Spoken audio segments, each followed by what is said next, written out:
नमस्कार, बहुत स्वागत, अभिनंदन अब सभी दर्शकों का। मेरा नाम राहुल सौमित्र है और इस बुलेटिन में हम बिलासपुर संभाग का जिक्र करेंगे, विश्लेषण करेंगे। बिलासपुर संभाग सबसे बड़ा संभाग है। यहां कुल 8 जिले आते हैं और आपको बता दें कि 25 विधानसभा सीटें आती हैं। 2018 विधानसभा के चुनाव में बीजेपी कांग्रेस से पीछे रह गई थी। 25 में से कांग्रेस के पास 14, बीजेपी के पास 7, जोगी कांग्रेस के पास 2 थी, लेकिन एक खिसक के भारतीय जनता पार्टी के पास आ गई तो 1 हो गई, और 2 बसपा के पास भी। इस लिहाज से बीजेपी बिलासपुर संभाग में अपनी स्थिति बेहतर करने में पूरी ताकत झोंक रही है। इसके अलावा बीजेपी के प्रदेश अध्यक्ष अरुण साव, विधानसभा नेता प्रतिपक्ष नारायण चंदेल और पूर्व आईएएस अधिकारी ओपी चौधरी भी इसी संभाग से आते हैं। यानी बीजेपी के कई कद्दावर नेता इसी संभाग से आते हैं। इसलिए बीजेपी के बड़े नेताओं की साख दांव पर लगी है। बिलासपुर में कुल 8 जिले हैं। 8 जिले ये कौन कौन से हैं? बिलासपुर, गौरेला, पेंड्रा, मरवाही, मुंगेली, कोरबा जो कि ऊर्जा धानी के नाम से भी प्रसिद्ध है। पेंड्रा, मरवाही, मुंगेली, कोरबा जो कि ऊर्जा धानी के नाम से भी प्रसिद्ध है। और इसके साथ अगर बात करें जांजगीर चांपा के साथ सक्ती, रायगढ़, और रायगढ़ से फिर एक जिला अलग हुआ सारंगगढ़। तो यानी कुल 8 जिले हो गए और 25 विधानसभा सीटें हो गई। पहले ये आंकड़ा 24 का था, लेकिन एक सीट इसमें ऐड कर दीजिए तो ये 25 हो जाएगी।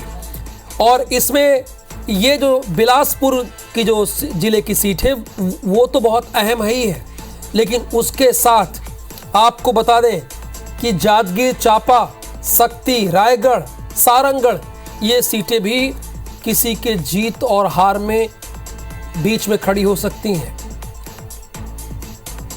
एक सिटिंग विधायक का टिकट कटा है, ये बात कोरबा की हो रही, चूंकि कोरबा भी बिलासपुर संभाग में आता है।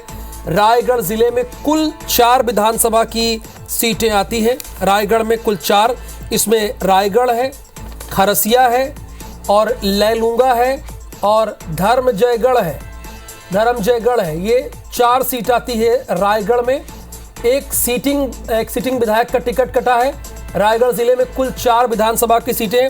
अच्छा, विधायकों का ये पत्ता क्यों कट रहा है भाई? ये सवाल तो उठ रहा है ना कि जो 5 साल तक बीजेपी या कांग्रेस का झंडा लेके पहुंचे, जिंदाबाद के नारे लगा रहे थे, पार्टी ने उन्हें डंडा क्यों पकड़ा दिया? ये भी तो सवाल है। और सबसे पहले कोरबा की बात करते हैं, कोरबा जिला की बात करते हैं। धीरज अपनी बारी की प्रतीक्षा कर रहे हैं। चूंकि कोरबा को ऊर्जा धानी भी कहा जाता है, बिलासपुर को संस्कार धानी और कोरबा को ऊर्जा धानी। यहां का समीकरण क्या है, जरा बताइए इन सीटों का विस्तार से। और क्या यहां पर कितने नए चेहरों को मौका दिया गया है, कितने टिकट कटे हैं, बगावत कहां पर हुई है, ये सारी जानकारी आप हमारे दर्शकों को मुहैया कराइए।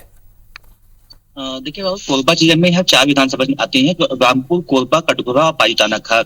जो पहले बीजेपी ने 4 सीटों पर अपने प्रत्याशी घोषित किए। कांग्रेस ने पहले एक सीट जो कोरबा है, जहाँ पे मौजूदा विधायक और राजस्व मंत्री जतिन अग्रवाल का टिकट है, उसको पहले फाइनल किया। अब कल जो सूची जारी हुई उसमें 3 विधायकों का नाम शामिल किया है। जो दूसरी सूची है कांग्रेस की, उसमें एक सिटिंग विधायक पालीताना खार के मोहित राम देवगट्टा, उनका टिकट काट दिया गया है। और वहाँ के एक महिला प्रत्याशी जो अभी मौजूदा पार्टी जनता के अध्यक्ष फुलेश्वरी सितार है, उनको मौका दिया गया है। इस तरह की बातें सामने आ रही थी कि जो विधायक है वो क्षेत्र में सक्रिय नहीं रह पाए हैं, और पहले उनका एक आइडिया वायरल हुआ था। साथ ही कुछ दिनों पहले ही उनका जैसे अग्रवाल प्रशासन के खिलाफ पत्र जारी करते थे, उसके अगेंस्ट में ये मोहित कलकत्ता और कटघोरा विधायक भी पत्र लिखा करते थे, जिसको लेकर के एक नाराजगी सामने आ रही थी कि पार्टी खेमे में जो पार्टी कांग्रेस के मंत्री के खिलाफ ही कांग्रेस के विधायक जो पत्र लिखा करते, उनको लेकर के एक बड़ी वजह थी कि इनका टिकट कटा है। इसके बाद हालांकि जो मोहित कलकत्ता है, उनको साफ तौर पर कहना कि वो पार्टी के कार्यकर्ता है और पार्टी के लाइन पे चलेंगे और किसी तरह का विरोध नहीं करेंगे, और पार्टी की जिसको भी मौका दिया है उनके साथ खड़े रहेंगे। धीरज, एक चीज और मैं आपसे समझना चाहूंगा, धीरज एक बात मैं आपसे और समझना चाहूंगा, ये आप हमारे दर्शकों को बताइए। 3 संवाददाता हमारे साथ जुड़ गए। एक बार आप लोग इनको जानते होंगे, जितेंद्र थवाइट बिलासपुर की जानकारी देंगे और इसके आसपास के जिले की। अविनाश पाठक को भी आप देख रहे हैं, ये रायगढ़ सारंगगढ़ की जानकारी देंगे। धीरज, एक चीज ये है कि सीटें अटकी क्यों है भाई? क्या वजह है कि इतनी सीटें अटकी है और एक सिटिंग एमएलए का टिकट कट गया? आराम से बताइए, समय पर्याप्त है। जी बिल्कुल, देखिए यहाँ पे कोरबा की जो चारों विधानसभा चारों में कांग्रेस और बीजेपी दोनों ने अपने प्रत्याशियों के नाम फाइनल कर दिए हैं। जो रामपुर विधानसभा है वहाँ पे एच फैक्टर को किनारे करते हुए भाजपा ने ननकीराम कंवर पे वापस से भरोसा जताया है, जबकि ननकीराम कंवर की उम्र जो है 80 साल से ज्यादा हो चुकी है। यहाँ पे जो उप मुख्यमंत्री प्यारेलाल कंवर के भाई श्यामलाल कंवर विधायक भी रहे हैं, उनकी टिकट काट करके जो योगी कांग्रेस से 2018 में चुनाव लड़े थे कुल सिंह राठिया, उनको वापस में मौका दिया गया है। कांग्रेस जब शामिल हुए तो अब उनको मौका दिया गया है रामपुर में। तो एक नाराजगी उनकी श्यामलाल कंवर के सामने आ गई है। हालांकि अब तक खुल के उनका कोई ऐसा बयान सामने नहीं आया है जिनको लेकर के वो विरोध करते नजर आए हैं। कोरबा विधानसभा में बात कर रहे थे, यहाँ पर पूर्व महापौर थे और जो कटघोरा विधायक रहे हैं लखन देवांगन, वहां भाजपा ने उनको मौका दिया है। साथ में उनका मुकाबला यहाँ पे सूबा के मौजूदा राजस्व मंत्री जयसिंह अग्रवाल के साथ में है। कटघोरा से भाजपा ने नए चेहरे पर दाव लगाया है। प्रेमचंद पटेल जो है वो नए चेहरे हैं और मौजूदा स्थिति में वह जनपद के सदस्य भी रहे हैं और उस पे ओबीसी कार्ड कहते हुए भाजपा ने प्रेमचंद पटेल मौका दौर लगाया है। यहाँ उनका मौजूदा विधायक जो 6 बार के विधायक रहे हैं बोधराम कंवर, जिसके गांधी भी कहे जाते हैं कांग्रेस के, उनके बेटे पुरुषोत्तम कंवर के साथ मुकाबला है। पुरुषोत्तम कंवर का ये दूसरा चुनाव है जिसके बाद में वो कटघोरा से अपने किस्मत आजमाइश कर रहे हैं। बात करें पाई तानाखार की, तो पाई तानाखार में बीजेपी ने वापस से जो कांग्रेस के बागी होकर 2018 में चुनाव लड़े थे भाजपा के टिकट से रामदेव उइके, उस पर मौका दाव लगाया है और रामदेव को वापस से मौका दिया है।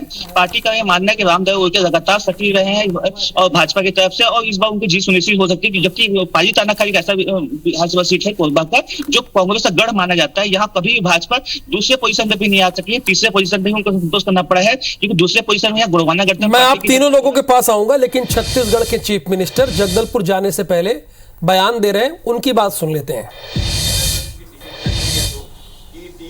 लगातार पार्टी के खिलाफ में बोलते हैं, लेकिन पार्टी बृहस्पति सिंह जो है और टीएससी लोग लगातार बोलते हैं लेकिन पार्टी उनकी सुनती है और आपको भी बोल रहे हैं कि आप भी उनका साथ देते हैं। सभी बड़े नेताओं, मैंने उसका बयान पढ़ा नहीं। हालांकि भूपेश बघेल ने कहा था कि 11 बजे हम इसका जवाब देंगे। 11:35 के आसपास हो गए हैं और अब तक जवाब नहीं आया है। धीरज, इसके बाद मैं ये आपसे ये पूछूंगा, तैयार रखिएगा कि कोरबा में कांग्रेस में क्या प्रॉब्लम है भाई?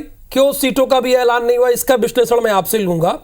अविनाश, चूंकि मैं आपसे बात करूंगा रायगढ़ की 4 सीटें तो हैं ही, रायगढ़, खरसिया ले लूंगा, धर्मजयगढ़ और सारंगगढ़ के साथ बात करूंगा। इसके बारे में जरा बताइए, आप पूरी जानकारी दीजिए हमारे दर्शकों को।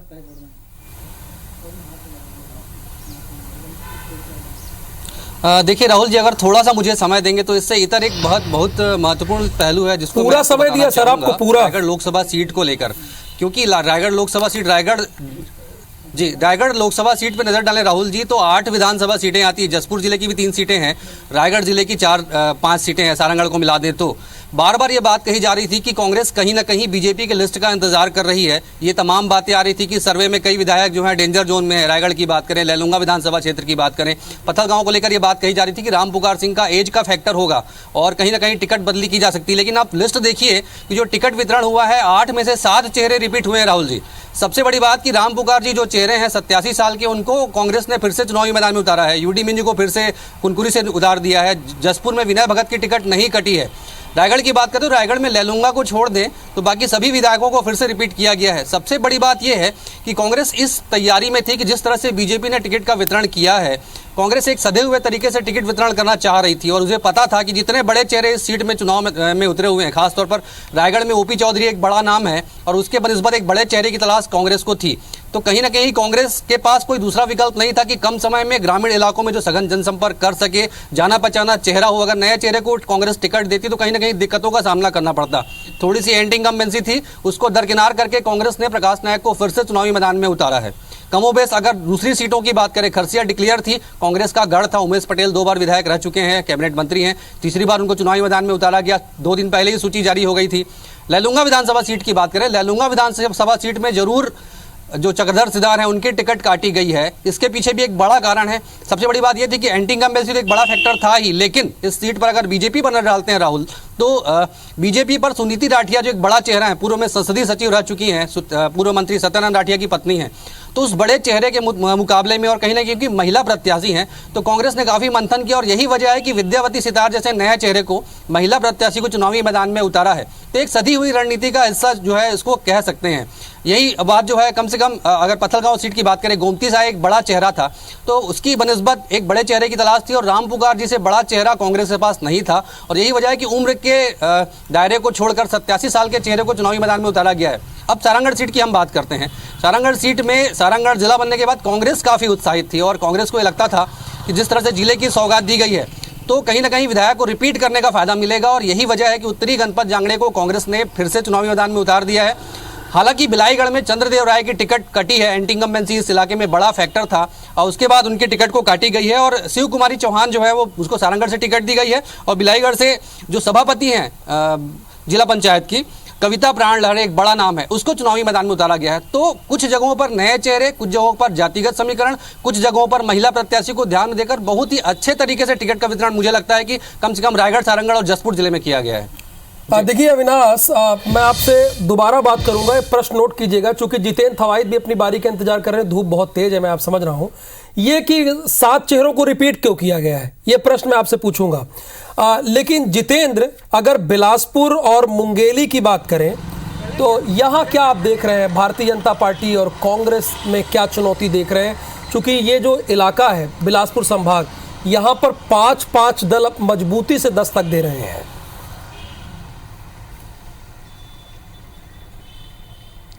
बिल्कुल, देखिए जिस तरह से प्रत्याशियों की सूची जारी हो गई है, चाहे वो भाजपा हो या कांग्रेस, अब स्थिति साफ हो गई है और मुकाबला जो है रोचक हो गया है, क्योंकि प्रत्याशियों के सामने कौन सा प्रत्याशी है ये स्थिति अब क्लियर हो गई है। कुल मिलाकर अगर कहें तो तमाम जो राजनीतिक दल हैं वो सीधे तौर पर अब चुनावी मैदान में उतर चुके हैं। बिलासपुर संभाग के अगर महत्वपूर्ण जिले की हम बात करें, बिलासपुर और लोरमी मुंगेली जिले की अगर हम बात करें, तो बिलासपुर जिले से अगर हम शुरुआत करें तो बिलासपुर जिले में 6 विधानसभा सीट आते हैं। 2018 के जो चुनाव परिणाम रहे हैं, यहाँ पर 2 सीटों पर केवल कांग्रेस जीत कर आई थी, 3 सीटों पर यहाँ पर भाजपा ने जीत की थी, 1 सीट पर यहाँ पर जोगी कांग्रेस को फायदा हुआ था। लेकिन अब चूंकि चुनावी समीकरण बदले हैं, इस बार कांग्रेस सत्ता में है और कांग्रेस ने इस बार पूरी कोशिश की है टिकट वितरण में कि सभी 6 सीटों पर वो जीत दर्ज करें। इसको लेकर हम बात करें तो 2 जो सिटिंग एमएलए हैं, तखतपुर और बिलासपुर, यहाँ पर सिटिंग एमएलए पर फिर से कांग्रेस ने दांव लगाया है। ये अटकलें जरूर लगाई जा रही थी तखतपुर विधानसभा सीट से कि प्रत्याशी बदला जा सकता है, लेकिन अंतिम निर्णय जो पार्टी ने लिया है, तखतपुर से भी सिटिंग एमएलए को फिर से मौका दिया है। लेकिन इसी के विपरीत हम अगर भाजपा की बात करें तो इन 2 सीटों पर जो स्थिति है, बिलासपुर विधानसभा सीट पर पूर्व मंत्री अमर अग्रवाल फिर से भाजपा की तरफ से चुनावी मैदान में है। 2018 का चुनाव वो हारे हुए थे, लेकिन पार्टी ने एक बार फिर से उन पर भरोसा जताया है। माफ कीजिएगा, तखतपुर विधानसभा पे हम बात करें तो यहां पर पार्टी ने नए प्रत्याशी के तौर पर धर्मजीत सिंह को मौका दिया है। धर्मजीत सिंह वही हैं जो लगातार लोरमी से चुनाव जीतते आए हैं। पहले वो कांग्रेस में थे, उसके बाद उन्होंने पिछला चुनाव जोगी कांग्रेस से जीता और कुछ दिन पहले ही उन्होंने भाजपा ज्वाइन किया है, उसका उन्हें प्रतिशत मिला है। तखतपुर विधानसभा से नई सीट से वो इस बार चुनावी मैदान में है। इसके अलावा दूसरे और महत्वपूर्ण विधानसभा सीटों की बात करें तो एक सीट आती है बिल्हा विधानसभा। बिल्हा विधानसभा भी प्रदेश की हाई प्रोफाइल सीट है, क्योंकि बिल्हा विधानसभा में भाजपा के धर्मलाल कौशिक फिर से चुनावी मैदान में है। धर्मलाल कौशिक लगातार यहां से चुनाव जीतते रहे हैं, विधानसभा अध्यक्ष भी रहे हैं, नेता प्रतिपक्ष रहे हैं, प्रदेश भाजपा की भी वो कमान संभाल चुके हैं, पिछला चुनाव भी वो जीत कर आए थे। ऐसे में पार्टी ने एक बार फिर से उन पर बड़ा भरोसा यहां पर जताया है। लेकिन कांग्रेस ने कहीं ना कहीं यहां पर भाजपा को टक्कर देने के लिए, धर्मलाल कौशिक को टक्कर देने के लिए अपने तुरूप के इक्के, जिसको हम बात करते हैं सियाराम कौशिक, जो पहले कांग्रेस से यहां पर विधायक भी रहे हैं और लगातार जो सियासी तासीर बिल्हा विधानसभा की रही है, एक बार यहां की जनता कांग्रेस को मौका देती है, एक बार जनता यहां की भाजपा को मौका देती है। हालांकि पिछले चुनाव में समीकरण बदले थे, सियाराम कौशिक जोगी कांग्रेस के साथ चले गए थे, जोगी कांग्रेस से उन्होंने चुनाव लड़ा था और यहां पर कांग्रेस को बड़ा डैमेज हुआ था और जीत दर्ज करने में भाजपा यहां पर कामयाब हुई थी। हालांकि उनकी घर वापसी हो गई है सियाराम कौशिक की, जिसके बाद पार्टी ने एक बार फिर से उनको बिल्हा से प्रत्याशी बनाया है। सबसे जो रोचक मुकाबला होने जा रहा है वो कोटा विधानसभा बिलासपुर जिले का आता है। कोटा विधानसभा चूंकि कांग्रेस का का वेद गढ़ माना जाता है। 66 वर्षों से यहाँ पर लगातार कांग्रेस जीतते आई है, लेकिन 2018 का जो समीकरण यहाँ पर बना था, जोगी कांग्रेस से रेणु जोगी यहाँ पर जीत कर आई थी। चुनाव से ठीक पहले यहाँ पर अजीत जोगी ने ऐलान किया कि रेणु जोगी कांग्रेस छोड़ रही हैं और वो जोगी कांग्रेस से चुनावी मैदान में होगी। माना जाए तो लगभग 10 से 15 दिनों के भीतर ही उन्होंने कोटा क्षेत्र में तमाम जो पार्टी की गतिविधियां हैं उसको संचालित की और यहां पर रेणु जोगी जीतने में कामयाब रही। बड़ा नुकसान जो यहां पर हुआ कांग्रेस को हुआ। कांग्रेस तीसरे नंबर पर आ गई थी, भाजपा जरूर यहां पर दूसरे नंबर पर थी। भाजपा ने यहां पर तगड़ा फाइट दिया था, लगभग 3,300 वोटों के अंतर से यहां पर हार जीत तय हुई थी। लेकिन अब जब यहां पर समीकरण बदला हुआ है, अभी तक निश्चित तौर पर जोगी कांग्रेस ने अपने पत्ते नहीं खोले हैं, लेकिन भाजपा और कांग्रेस दोनों की स्थिति साफ हो गई है। कांग्रेस ने यहां पर पर्यटन बोर्ड के अध्यक्ष अटल श्रीवास्तव को यहां पर चुनावी मैदान में उतारा है। अटल श्रीवास्तव कोटा के लिए नए प्रत्याशी जरूर हैं, लेकिन संगठन में लगातार वो सक्रिय रहे हैं, सरकार के विश्वस्त वो माने जाते हैं, भूपेश बघेल के विश्वस्त माने जाते हैं। ऐसे में पार्टी ने एक बड़ी जिम्मेदारी उनको कोटा विधानसभा में दी है, लेकिन कांग्रेस की राह इतनी आसान इसके बावजूद यहाँ पर नहीं दिखती है, क्योंकि भाजपा ने भी एक बड़ा दांव यहाँ पर चला है, क्योंकि लगातार भाजपा के लिए चुनौती रही है कोटा विधानसभा, वो कोटा विधानसभा अब तक जीत नहीं पाए हैं। ऐसे में यहाँ पर भाजपा ने जुदेव परिवार से स्वर्गीय दिलीप सिंह जुदेव के बेटे प्रबल प्रताप सिंह जुदेव को चुनावी मैदान में उतारा है और जुदेव परिवार इतना राजनीतिक वजूद रखता है प्रदेश में कि वो कहीं भी बड़ा उलटफेर कर सकता है। ऐसे में कोटा विधानसभा में अगर हम माने, अगर जोगी कांग्रेस का कोई प्रत्याशी उतरता है तो ये मानकर चलिए वहां पर मुकाबला त्रिकोणीय होने जा रहा है और जोगी जुदेव का भी फाइट जो है वो कोटा विधानसभा में देखने को मिल सकता है। हालांकि कोटा विधानसभा में जुदेव परिवार के बाहरी का मुद्दा यहां पर उठाया जा रहा है, लेकिन जुदेव चूंकि बिलासपुर लोकसभा से सांसद रहे हैं, ऐसे में प्रबल प्रताप भी ये मानकर चल रहे हैं कि वो उनके पिता का संसदीय क्षेत्र है और जनता को यहां पर स्वीकार करेगी। इसके अलावा अगर हम बात करें मस्तूरी विधानसभा में 2018 का चुनाव भाजपा जीत कर आई थी कि डॉक्टर कृष्णमूर्ति बांधी जो भाजपा के सरकार में मंत्री भी रहे हैं, एक बार फिर से पार्टी ने उनको यहां पर चुनावी मैदान में उतारा है।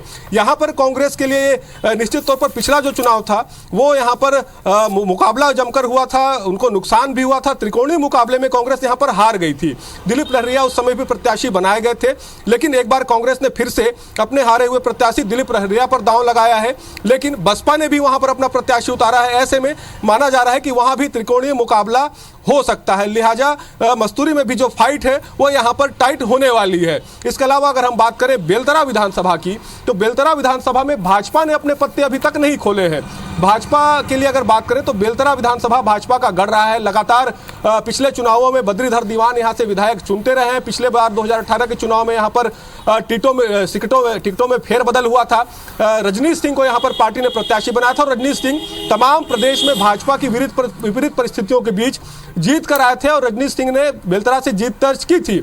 लेकिन सबसे चौंकाने वाला जो यहां पर भाजपा का निर्णय हुआ है, टिकट में जिस तरह से 5 टिकट होल्ड किए गए थे, उसमें एक सीट बेलतरा की भी थी, लिहाजा रजनीश सिंह का टिकट ठीक है। इसके बाद आपसे मुंगेली की जानकारी लेंगे, जितेंद्र मुंगेली की जानकारी लेंगे।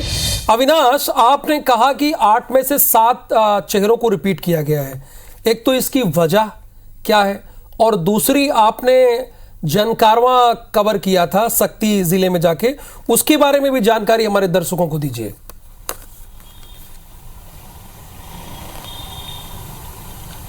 देखिए, 2 बातें हैं जिसको लेकर मुझे लगता है कि कांग्रेस ने टिकट क्यों नहीं काटी। सबसे बड़ी बात यह है कि कुछ विधायक ऐसे हैं जिनका परफॉर्मेंस काफ़ी अधिक था, जिसको लेकर कांग्रेस जो है आत्मविश्वास से लबरेज थी। उसमें 4 विधायक थे जिसको लेकर कहीं ना कहीं सवाल नहीं उठ रहे थे। कैबिनेट मंत्री उमेश पटेल थे, उनकी कार्यशैली को लेकर कांग्रेस काफ़ी आत्मविश्वास से लबरेज थी, टिकट कटने का सवाल नहीं था। लालजीत सिंह राठिया जो है वो पहले नंबर पर थे कि ये कन्फर्म था कि उनकी टिकट नहीं कटेगी। उत्तरी जांगड़े, जैसे मैंने बताया कि जिला बनने के बाद उनके 4 साल 5 साल की जो कार्यशैली थी काफ़ी अच्छी थी, तो उनके टिकट नहीं कटने की बात बिल्कुल कन्फर्म थी। पत्थलगांव की बात करें, राम पुकार सिंह के एज को लेकर बात करें तो एज के अलावा और कोई दूसरा फैक्टर नहीं था कि उनके टिकट कटे।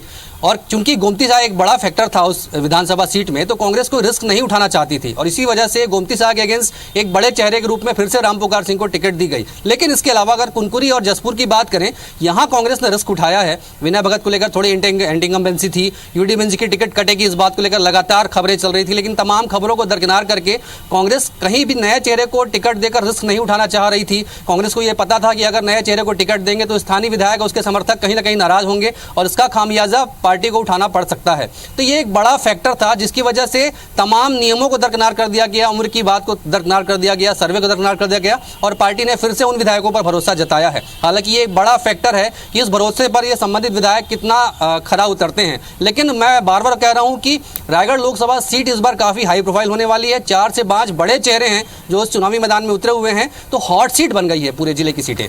जी धीरज, कोरबा की अगर बात करें तो यहाँ से मंत्री भी हैं, कुल 4 में से 3 कांग्रेस के पास सीट रही है। यहाँ प्रमुख मुद्दे क्या हैं और क्या बसपा यहाँ पर एक्स फैक्टर साबित हो सकती है? देखिए, लगातार यहाँ पर अगर 3 चुनाव का कोई विश्लेषण कर रहे हैं तो यहाँ पे हमेशा भाजपा 1 सीटों पर सिमट जाती है और कांग्रेस को 3 सीटों से अधिक कभी नहीं मिल पाया है।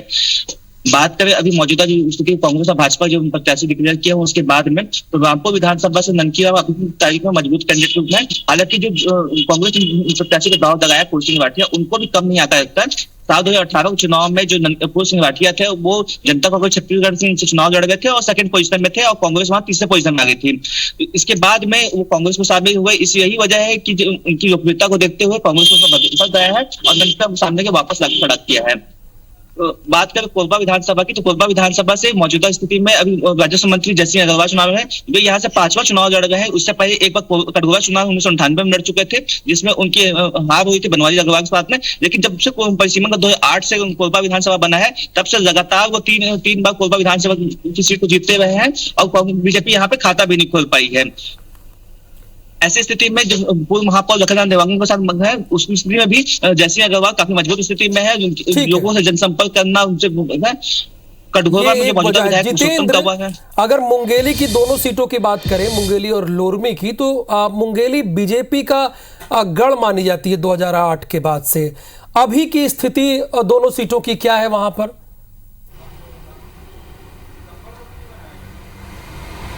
बिल्कुल राहुल, मैं पहले बेलतरा का क्लियर कर दूं। कांग्रेस की जो स्थिति है, कांग्रेस ने भी यहां पर बेलतरा में एक नए प्रत्याशी को उतारा है, विजय केसरवानी, जो कि यहां पर संगठन में रहे हैं।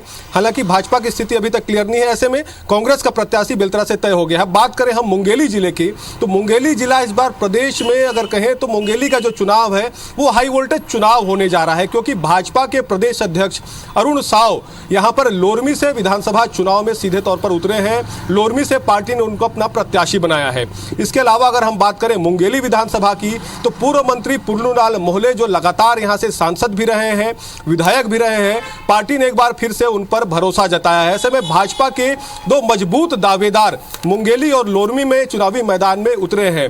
इसकी तुलना में अगर हम बात करें कांग्रेस के प्रत्याशियों की तो कांग्रेस ने एक नए प्रत्याशी के तौर पर मुंगेली में संजीत बनर्जी पर दांव लगाया है। वो संगठन की यहां पर जिम्मेदारी संभाल चुके हैं। इसके साथ ही अगर लोरमी की बात करें तो यहां से थानेश्वर साहू को कांग्रेस ने अपना प्रत्याशी बनाया है। थानेश्वर साहू पिछड़ा वर्ग आयोग के अध्यक्ष रहे हैं। हालांकि जिस तरह से साहू प्रत्याशी यहां पर भाजपा ने उतारा है, उसके जवाब में यहां पर कांग्रेस ने थानेश्वर साहू को चुनावी मैदान में उतारा है। और लोरमी विधानसभा की अगर हम बात करें तो ये लगातार कांग्रेस के विधायक वहां से चुनकर आते रहे हैं।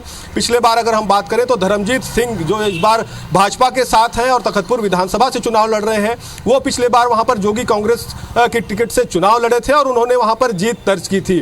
उससे पहले भी अगर हम बात करें तो वो कांग्रेस में थे और कांग्रेस के टिकट से वहां पर वो जीतते आए हैं। हालांकि पुराना इतिहास भी रहा है, लोरमी में भाजपा भी जीत कर आई है। ऐसे में प्रदेश अध्यक्ष के चुनावी मैदान में होने की वजह से ये चुनाव जो है यहाँ का रोचक हो गया है और माना जा रहा है कि लोरमी विधानसभा में भी जो चुनाव है वो यहाँ पर तगड़ा यहाँ पर फाइट जो है चुनाव में देखा जा सकता है। रोचक तो हो ही गया है। आप तीनों ने इतने शानदार तरीके से विश्लेषण किया और इतने शानदार तरीके से विश्लेषण वही कर सकता है जिसके लिए खबर ही जीवन होता है और जो हमेशा ग्राउंड पर रहता है। बहुत शुक्रिया धीरज आपका, अविनाश आपका भी बहुत बहुत धन्यवाद और जितेंद्र थवाइत आपका भी बहुत बहुत धन्यवाद। तो बिलासपुर संभाग की 25 विधानसभा सीटों के बारे में हमने आपको विस्तार से जानकारी दी।